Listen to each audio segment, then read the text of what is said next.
Ассаламу алейкум, менің YouTube каналыма қош келдіңіздер. Каналыма міндетті түрде тіркеліп, пікір қалдыруды ұмытпаңыздар. Бүгін сіздерге осындай керемет болып шығатын муравейник тортын жасайтын боламын. Қажетті заттарымыз жұмыртқа, сары май, ұн, разрыхитель, варенка және де қантымыз қажет болады.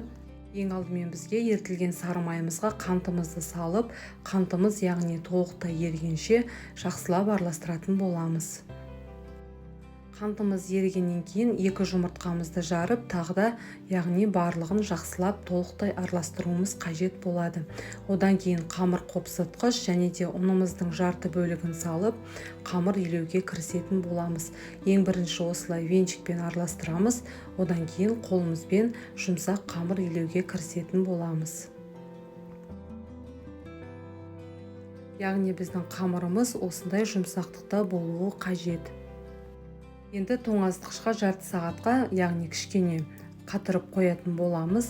Қатқаннан кейін осылай ұзынша бөліктерге бөлетін боламыз.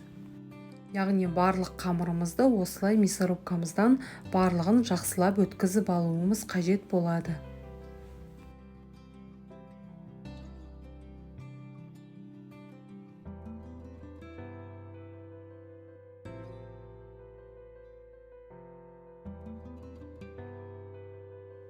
Барлық қамырымызды өткізіп болдық. Енді духовкамызға 180 градуста жарты сағат көлемінде пісіретін боламыз.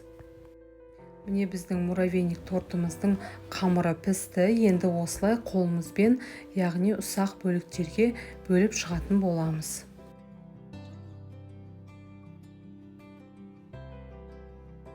Қолымызбен қамырымызды ұсақтап шықтық.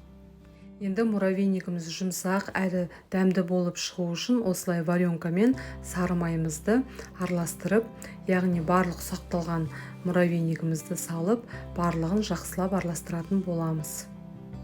Келесі ыдысымызға пищевая пленкамызды салып, дайын муравейниктарымыздың барлығын салып алатын боламыз және де бетін осылай қаттырақ басамыз.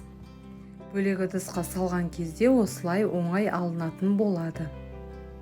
Өз қалауларыңыз бойынша бетіне, яғни мак немесе сахарная пудра себулеріңізге болады. Міне біздің өте тез әрі қолжетімді заттардан тұратын муравейнигіміз дайын болды. Міндетті түрде жасап көріңіздер. Сіздерге ұнайды деген ойдамын. Және де каналыма міндетті түрде тіркеліп, пікір қалдыруды ұмытпаңыздар. Сіздермен болған Рыскүл, барлықтарыңызға ас болсын.